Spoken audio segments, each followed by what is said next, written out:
Praise lord. దేవునికి మహిమ కలుగునుగాక. చిన్న వాక్యాన్ని చదువుకుందామండి.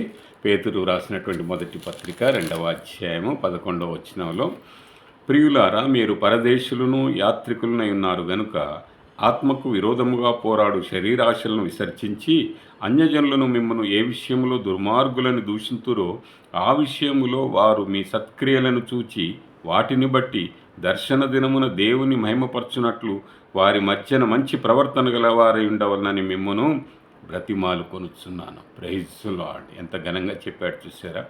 మనది ఈ లోకము కాదు, ఈ దేశము కాదు, మనము పరదేశులం, యాత్రికుల్లాగా ఈ లోకానికి వచ్చాము.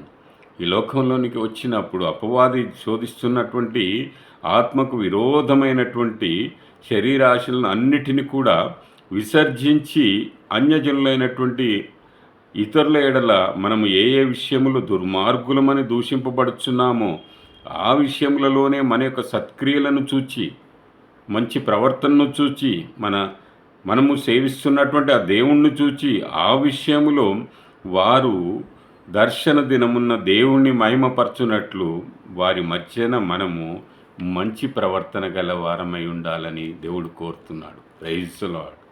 అన్యుల మధ్యన మనము మంచి ప్రవర్తన కలిగినటువంటి వారమై దేవుని రక్షణను కొన్ని దినములు మనము ప్రచుర చేయువారమై ఈ లోకములో పరదేశులమై ఉన్నంతకాలము దేవుని కోసము మనము పాటుపడే వారమై ఉండాలని పేతురు భక్తుడు చాలా చక్కగా వివరించాడు. దానిని బట్టి దేవునికి మహిమ కలుగునుగాక.